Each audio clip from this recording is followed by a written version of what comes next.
c'est une prière et un projet. Maranatha, c'est une prière qu'on trouve à l'avant-dernier verset de la Bible. Dans l'Apocalypse, on le trouve en grec, mais Maranatha, c'est de l'araméen, ça signifie « Viens Seigneur ». C'est la dernière prière de la Bible. « Oh oui, viens Seigneur Jésus ». Alors, c'est une phrase, une prière qui me touche beaucoup. Et donc, j'ai voulu donner ce nom-là à ce projet parce que notre projet, c'est de prier ensemble pour la guérison du cœur humain. Alors, le prophète Jérémie disait déjà, le cœur de l'homme, il est compliqué et il est malade. Alors, je me demande ce qu'il dirait aujourd'hui, Jérémie, s'il voyait le cœur humain d'aujourd'hui et l'état de l'humanité aujourd'hui. Cette idée m'est venue conjointement avec une dame qui est croate d'origine et qui travaille beaucoup à Medjugorje. Medjugorje est un lieu de grâce extrêmement important actuellement. L'Église ne s'est pas encore prononcée sur la réalité surnaturelle des apparitions de Medjugorje, mais elle constate que c'est un lieu où se passe beaucoup de choses, où en tout cas Marie travaille beaucoup le cœur humain. Que de gens ont vécu une guérison spirituelle à Medjugorje, que de jeunes qui ont découvert la foi, leur vocation, que de gens ont redécouvert la valeur du jeûne, que de gens ont redécouvert le sacrement du pardon, la réconciliation, ont redécouvert la prière en famille grâce à Medjugorje.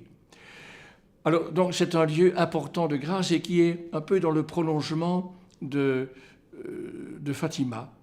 Or, Fatima, comme Medjugorje, avait déjà une saveur qu'on appelle en théologie eschatologique, c'est un mot savant pour désigner ce qui concerne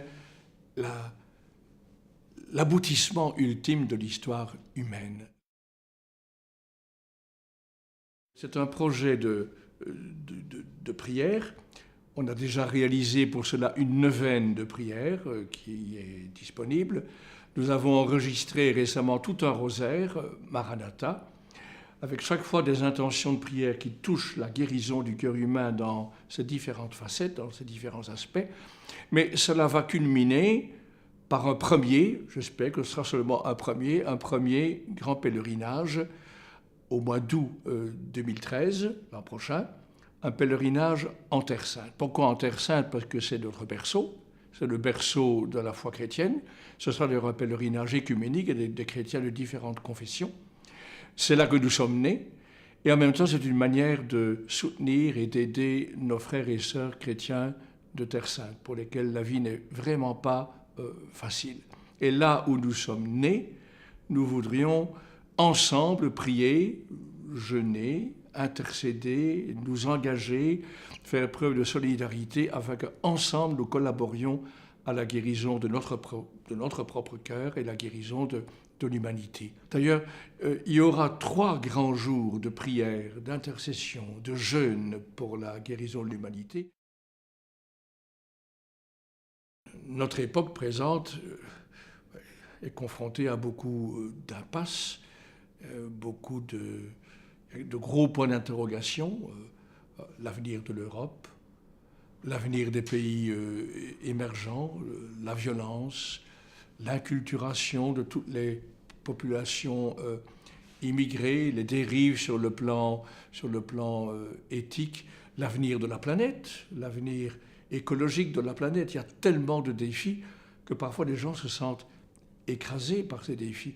Et notre conviction, c'est que la solution de ces défis passe de manière centrale par la conversion du cœur.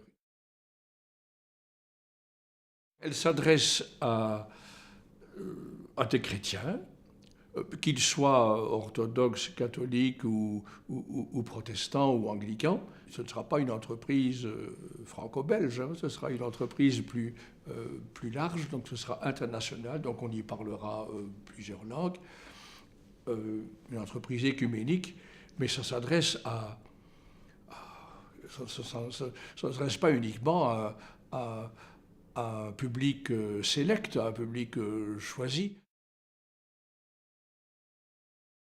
je dirais, les 3 mots que Jésus emploie quand ses tout premiers disciples dans l'évangile de Jean le suivent en se demandant qui est-il, est-ce que ça vaut la peine de le suivre, et il leur demande Rabbi, où demeures-tu? Alors Jésus ne leur communique pas une adresse, ni une adresse postale, ni une adresse électronique. Il leur dit venez et voyez. Moi, je dirais la même chose. Voilà un projet qui est né au cœur de quelques croyants, qui intéresse déjà pas mal de monde. Mais la meilleure manière de participer à cette entreprise, c'est venir et voir.